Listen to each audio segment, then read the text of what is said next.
박정인입니다. 오랜만에 이렇게 또 즐거운 영상으로 인사드리네요. 자, 오늘 진행해 볼 게 이 대출. 요즘 대출을 받는 분들 많으시죠? 근데 저도 이제 이 대출 관련된 데이터가 좀 있어가지고 이 데이터를 가지고 저희가 간단하게 분석을 좀 해보도록 하겠습니다. 제가 항상 말씀드리는 이 데이터 분석의 패턴은요. 우선 제가 누차 말씀드렸던 이제 기술 분석을 포함한 여타 통계적 스킬을 적용한 결과 데이터를 뽑고 그 나온 결과 데이터를 가지고 단순히 탐색해보는 정도. 아주 간단한 패턴이죠. 그 간단한 패턴 지금 바로 진행해 보도록 하겠습니다.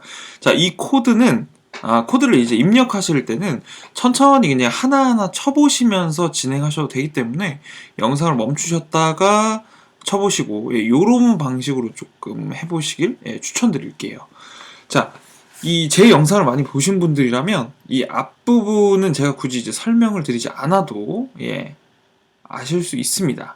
그러나 다시 한번 설명을 드리자면 기본적으로 제가 이제 갖고 있는 환경은 구글 드라이브에서도 구글 콜라보라는 구글에서 지원하는 노트북 형태의 파이썬 인터프리터를 활용하고 있습니다. 그렇기 때문에 이 안에서 저희가 드라이브가 모태이기 때문에 이 모태가 되는 드라이브를 활용해야 돼서 이 드라이브를 인식하는 마운트 단계를 좀 걸치고 이후에는 필요한 라이브러리, 파이썬 라이브러리를 임포트를 합니다. 그리고 데이터 세트를 가져오는데 여기 한번 보게 되면 일단 컬럼은 이렇습니다. 고객 아이디, 수입, 나이, 대출, 그리고 체납 여부가 있습니다. 1번 같은 경우에 납부고요. 2번 같은 경우에 미납부. 이렇게 좀 정리를 해봤습니다. 자, 이렇게 이제 쭉 나오게 되고요. 자, 가장 먼저 우리가 봐야 될 거는 히스토그램이에요. 값이 편향, 즉 편차, 이 차이가 심하면 기본적으로 머신러닝을 하든 딥러닝을 하든 강화학습을 하든 조금은 이 예측값 자체가 정확하지 않을 수 있습니다. 그렇기 때문에 히스토그램을 보고 차이가 조금 많이 난다. 이 통계적인 언어로는 아웃라이어를 포함한 일부 특징값들, 좀 크게 차이가 나는 값들. 그 다음에 이제 또 한 가지는 이 시각화를 통해 또 이제 확인해야 되는 부분들은 결칙치라고 불리는 부분들이 있죠. 흔히 말하는 NA 값, 넌 값들, 값이 없는 것들 말씀드리는 건데, 이런 것들을 이제 전반적으로 같이 한번 확인을 해보기 위해서 가장 첫 번째로 히스토그램을 그립니다.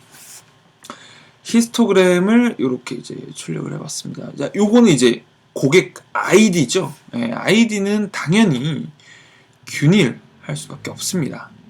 그리고 이제 인컴, 요거 수입 같은 경우에는 대체적으로 쭉 퍼져 있죠.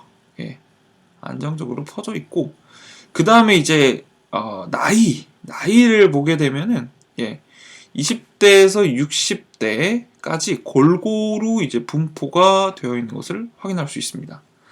그 다음 한번 가볼까요? 론이죠. 이건 이제 이 대출 값인데, 대출을 사실 이게 달러기 때문에, 이 고객사의 데이터가 달러기 때문에, 사실 하나로 이제 다시 변환을 하게 되면, 기본적으로 이제 공세계가 붙죠. 그렇다 보니까 사실 그렇게 소액은 아니지만, 그래도 사실 저기 이미 1000만 단위가 넘어가는 금액도 있기 때문에 사실 요 200선에서 1000 단위가 넘어가는 단위까지 쭉 있습니다. 근데 보통은 이제 요 1000 단위 중에서도 한 100에서 한 400 가까이가 대체적으로 400, 한 600 정도가 대체적으로 좀 많은 편입니다. 요런 거를 이제 겟하셔야 돼요. 요런 차이가 있다. 자, 그리고 이 데이터 세트 같은 경우에는 사실 양이 많았으면은 제가 이번 이 영상에서 담으려고 했던 게 데이터를 필터링하는 걸 좀 하려고 했었어요. 그러니까 이게 무슨 말이냐면 0은 납부가 안 되는 사람들이죠. 그러니까 지금 체납되고 있는 분들이고 1은 이미 납부를 하신 분들인데 요 분들의 이제 양이 그러니까 즉 데이터가 많았다면 요거를 좀 균등하게 제가 이제 맞춰보려고 했어요. 근데 이제 데이터셋 자체가 제가 이 영상에서 담을 만한 데이터셋 자체가 있긴 있는데 이게 일부 공개가 가능한 부분이다 보니 일부분만 공개를 해서 이렇게 작업을 해봤습니다. 자, 그래서 어쩔 수 없이 조금 미납된 분들이 많죠. 근데 이 데이터셋을 그냥 이제 저희가 사용을 하겠습니다. 그리고 이제 한 가지는 요거는 이제 그냥 간단하게 저희가 보고 가도 되는데 또 키포인트로 잡을 게 있죠. 카운트. 지금 보시면은 2000개 썼는데 에이지 보면 몇 개가 결측치가 있죠? 3개가 결측치가 있습니다. 결측치가 있고요. 그 다음에 이제 평균치 있고요. 표준 편차 있고요. 그 다음에 이제 4분위 값이 민 맥스 값, 최소 값, 최대 값 포함해서 5가지로 나와 있습니다. 요거를 이제 조금 더 우리가 그 4분위 맵으로 정확하게 볼게요, 밑에서. 근데 이제 기본적으로 요런 범주를 갖고 있다라는 거 한번 보시면 되고, 이걸 비례로 보게 되면은, 저 론 값이 큽니다. 그러니까 뭐 대출 값이 좀 많이 커요. 자, 요 정도 알아두시면 좋고요. 그 다음에 이제 클러스터 맵. 요거 제가 이제 몇 가지 적어 놓긴 했는데, 이제 다른 영상에서 이 상관관계라는 것을 이제 시각화를 했을 때 몇 퍼센트가 좋다, 나쁘다라는 거에 대해서 정확하게 좀 잘 모르겠다라고 하시는 분들이 있어서 사실, 기본적으로 좀 나와 있는 내용은 있지만 저는 대체적으로요, 데이터 세트가 좀 양이 있다 하면은 0.6부터 끊어봅니다. 그러니까 0.6 이하는 사실 이 변수 자체를 저희가 뭐 회귀 분석을 한다거나 뭔가 예측을 할 때 활용을 하지 않아요. 근데 이제 0.6보다 크면 뭐 이상일 때도 있고요. 뭐 이상이든 초과든 이 상황이 오면 이제 대체적으로 좀 활용을 합니다. 근데 이 세트에서는 사실 저 조건에 부합할 수 없기 때문에 지금 보시면은 값이 좀 낮죠. 그래서 저는 우선 요거는 이제 참고적으로만 받고, 원래는 이제 클라이언트 아이디는 사실 명목에 조금 더 가깝죠. 저거는 이제 수치긴 수치인데 사실은 별 의미가 없는 값이죠. 저 값은 뭔가 고객 1과 고객 300이 됐다고 해서 고객 아이디 1번과 300번이 뭐 300번 고객이 조금 더 높다, 자, 이런 의미는 없기 때문에 저 클라이언트 아이디는 당연히 제거하는 게 맞고요. 그 다음에 이제 에이지, 요 에이지 같은 경우에는 쉽게 말해서 지금 이 대출을 상환하는 데 있어서 오히려 반대의 좀 영향이 있다. 그러니까 상관관계가 없다라고 보는 게 맞습니다. 자, 그리고 이렇게 있죠. 인컴, 수입과 대출, 이렇게 이제 두 가지가 있는데, 제가 이제 사전적으로 당연히 코드를 한번 돌려봤어요. 근데 이제 저희가 모델링을 하는 과정에서 이 지표를 찾는데 사실은 지표가 너무 적다 보니 저 에이지라는 지표를 어쩔 수 없이 제가 이제 활용은 했습니다. 그래서 사실은 이렇게 두 가지, 인컴과 론, 이렇게 두 가지만 갖고 이제 진행을 하려고 했으나 조금 더 정확한 정답을 얻기 위해서 추가를 했습니다. 에이지를요. 자, 여기까지 보셨고, 그 다음에 이제 결측치 확인해 볼게요. 결측치. 자, 여기서 결측치를 이제 볼 건데, 아까 3개 빈다고 말씀드렸죠. 자, 여기 이제 뽑아보니까 안 나와요. 안 나오는데, 요거 이제 수치로 정확하게 보면 3개 나왔죠. 그래서 요거를 이제 제가 또 어떻게 제거를 할까 하다가, 처음엔 이런 방법도 했어요. 요 fill NA라고 하면 뭐죠? 그 데이터 프레임에 빈 공간들이 있잖아요. 이 빈 공간을 일정한 패턴의 값으로 채우는 거예요. 예를 들면 동등하게 다 0으로 넣는다거나, 혹은 앞뒤의 값의 뭐 나눔값, 평균값을 활용을 한다거나 이런 다양한 메서드 방식들이 있는데 요것 역시도 제가 좀 진행을 해보니까 이제 값을 그냥 단순히 날리는 게 낫겠다. 그래서 drop NA 해서 NA 된 값, 이 결측 값들을 전부 날렸습니다. 자, 날리고 보니 로우 보시죠. 행 보면 1997행 딱 끊어졌죠? 자, 요렇게 이제 정리가 됐습니다. 자, 그리고 여기 이제 보시면은 요게 이제 박스 플롯이에요. 박스 플롯. 흔히 말하는 4분위 수. 값이 작은 값들은 대체적으로 어디에 몰려 있습니까? 두 번째에 해당하는 값은 어디에 몰려 있습니까? 가장 끝 값은 어디에 몰려 있습니까? 그거 확인하려고 하는 거거든요. 그래서 대체적으로 이 박스에서 1, 2, 3, 4분위를 봐요. 그리고 여기는 이제 조금 미달치, 조금 치우쳐진 값들, 근데 크게 문제는 안 되는 값들. 그리고 여기 일자 뻗은 데 보이시죠? 이 뻗은 데 가까이 있거나 뻗은 데 더 나가 있는 것들은 이상치입니다. 값이 너무 적어도 이상이고요. 너무 커도 이상입니다. 론 같은 경우에는 지금 끄트머리에 걸려있는 걸 확인하실 수 있죠. 이상치입니다. 저거. 그리고 제가 이번에 이 머신러닝 모델 같은 경우에는 이게 두 가지로 좀 생각을 해보셔야 될 것 같아요. 진짜 이제 데이터 분석을 계속 하시는 분들께서는 이 영상을 보시고 저 XGBoost라는 저 부스팅 형태의 머신러닝 알고리즘을 조금 더 확인해 보시고 이게 적절했는지 보시고 저게 어떤 특징을 갖고 있는지 보시고 어떤 매개 변수를 지원하시는지를 보시면 좋을 것 같고요. 마케터분들, 마케터분들께서는 기본적으로 이 파트를 보실 때 XGBoost가 뭐다, 사이클런에서 어떤 것들을 제공한다, 뭐 여기서 뭐 RMSE를 본다, 그러니까 이런 부분들보다는 이 결과를 통해서 내가 뭘 얻을 수 있다 정도만 보시면 될 것 같아요. 즉 데이터 분석가분들은 여기 이 모델을 조금 더 초점해서 보시고요. 이렇게 이제 파라미터들도 나오죠. 이런 것도 이제 쭉 한번 보시고 마케터분들은 쉽게 말하면 요 밑에 부분만 좀 보시면 좋을 것 같아요. 자, 이렇게 좀 구분해드리겠습니다. 자, 그래서 아주 간단한 방법으로 큰 기교 없이 진행을 해봤습니다. 진행을 했고요. 정확도는 87.2. 저게 이제 사실은 좀 해석에 가까운 건데 87.2 정도가 나오고요. 그 다음에 이제 저 평균 제곱 오차 RMSE.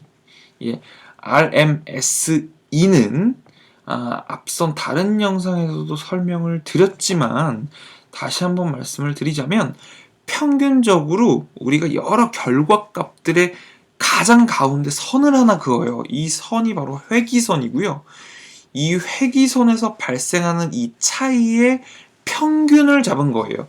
그래서 평균 제곱 오차인데 여기에 제곱이 아니라 제곱근이 들어가서 저희가 루트를 씌웠잖아요. 이 루트를 씌운 이유가 값이 좀 작아지게 만들기 위해서, 이 값이 작아지면 편차가 크더라도 이걸 해석하는 데 있어서 또 모델이 이걸 인식하는 데 있어서 좀 수월하게, 흔히 말해서 유도리 있게 좀 넘어갈 수 있는 부분들이 있습니다.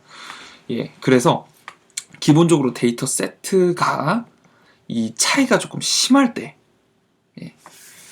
혹은 차이가 조금 미미할 때, 요럴 때 저는 RMSE를 쓰곤 합니다. 물론 이제 차이가 조금 매우 작을 때는 사실 RMSE 말고도 위에 제가 이게 조금 이렇게 작업해 놓은 게 있긴 한데, MASE라고, 저게 흔히 말하는 MAE에서 S, 저게 이게 스케일이잖아요. 그러니까 크기 기반으로 해서 절대값을 또 계산한 에러 값이 있는데 조고보다는 우선은 저는 이 데이터셋에서는 저 RMSE, RMSE를 사용했습니다. 제가 RMSE를 사용한 까닭은 그나마 지금 이 데이터셋에서 가장 정확하게 제가 이제 볼 수 있기 때문에 RMSE를 선택을 했습니다. 자, 그리고 여기 지금 보시게 되면은 0.1223 이렇게 떨어져요.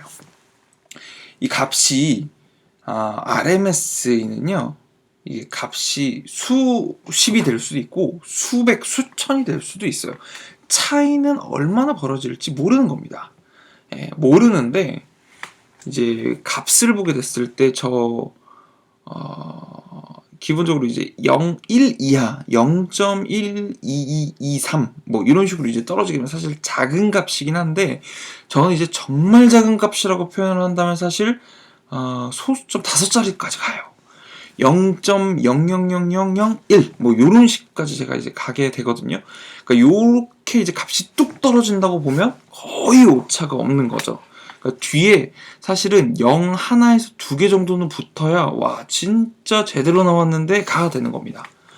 그 부분 참고적으로 좀 알아주시면 좋을 것 같아요. 왜냐면 이 부분에 대해서 RMSE라고 하는 이 평균 제곱근 오차에 대해서는 설명을 하지만 공식도 설명을 하지만 실질적으로 이 해석하는 부분에 있어서 구체적으로 어느 정도가 좀 긍정적인 기점일까라는 부분에 대해서는 담는 영상이 많이 없어서 제가 이렇게 한번 좀 제 기준을 좀 말씀드려봤습니다.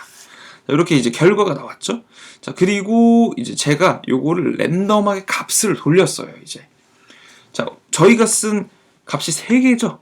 인컴, 에이지, 론 요렇게 수입, 나이, 대출 이 3개를 이제 랜덤으로 돌려서 만들고 예측할 프리딕트 세트를 하나 생성을 했습니다. 자, 이 생성한 값에 따라서 진행을 한번 해봤습니다.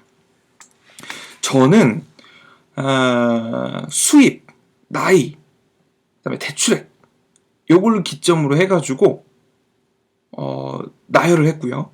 그 다음에 이자, 이제 빠른 이자 상환 가능자와 어려운 자 이렇게 이제 또 나눠봤는데, 요 기준은 어디까지나 데이터 세트에서 이자 상환이 어렵거나 또 진행을 하지 않은 자 데이터 세트를 출력한 시점을 기준으로요 0, 그리고 빠른 이자 상환 가능자, 이자를 상환한 자 혹은 빠르게 상환한 자 모두 포함해서 1로 설정이 되어 있었습니다.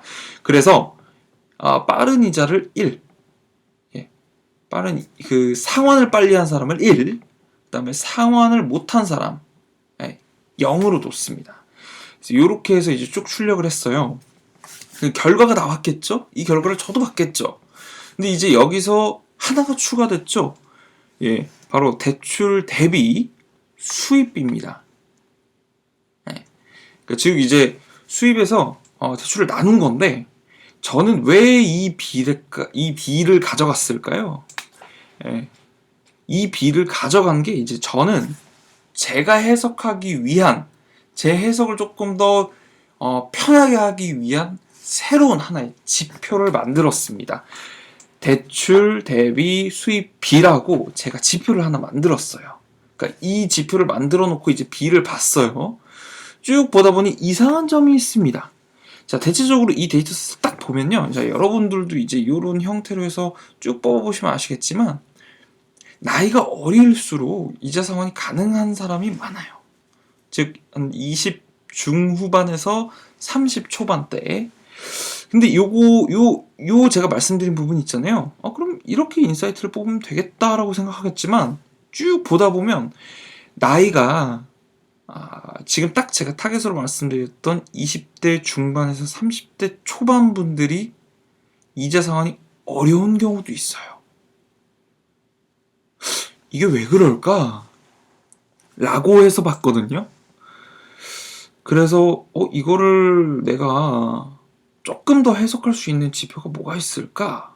라고 해서, 왜냐면 지금 갖고 있는 지표만으로는 더 이상 해석이 안 돼요. 예. 나이가 어린데 예를 들어 수입이 그럼 적어서 그런 걸까? 그건 또 아니에요. 그러면 나이가 어린데 수입도 많아요. 근데 심지어 대출액도 적어요. 이거를 이제 깔끔하게 알 수 있는 게 뭐냐? 아, 대출 대비 수입비죠. 예.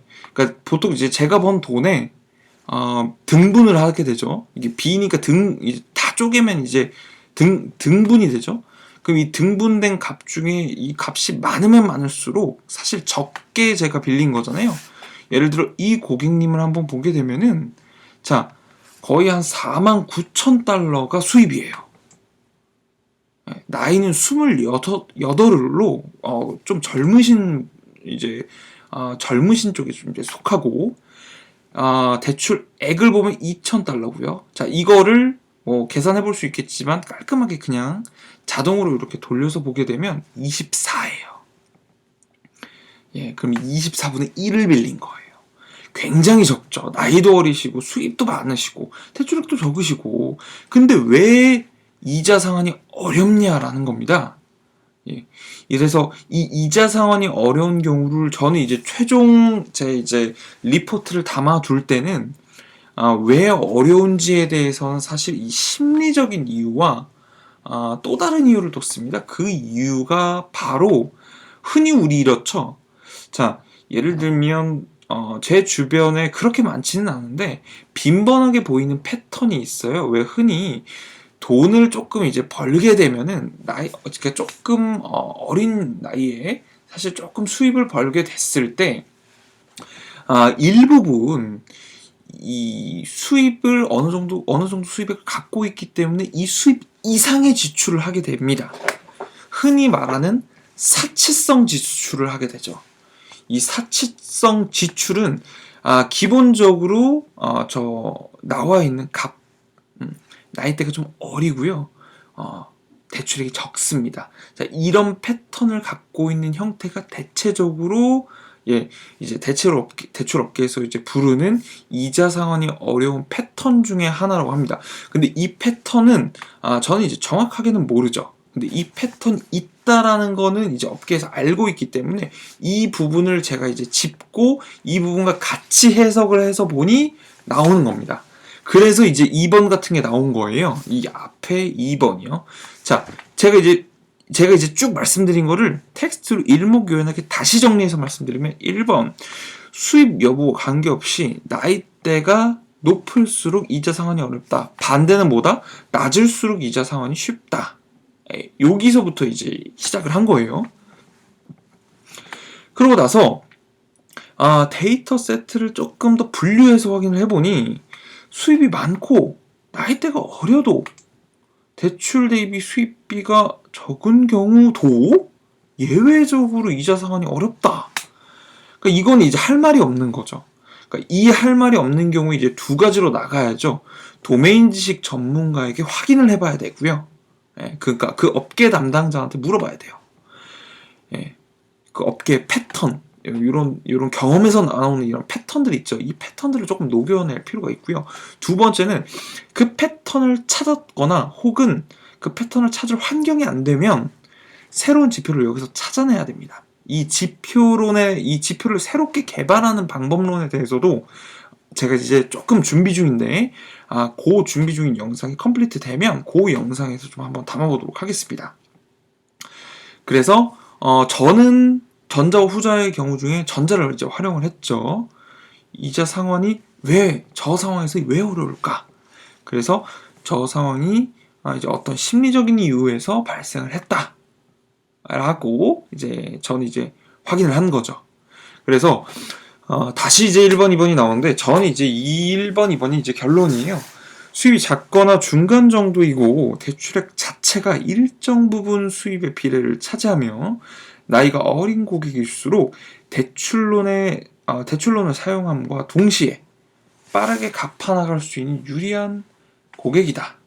그러니까 기존에 갖고 있던 팩트들은 다 들고 가면서 한 가지 더 집어넣은 거예요. 그렇죠? 자, 그리고 2번. 즉 우리는 위타겟팅된 대상 고객군을 위한 대출 상품과 적절한 타겟 마케팅이 필요하다. 이렇게 한번 정리를 해봤습니다. 그리고 1번에 대해서 개인적으로 제가 조금 더 붙이자면 여기 딱 보시게 되면은 이제 여기까지는 팩트를 녹였다고 제가 말씀을 드렸죠. 예. 여기까지. 예.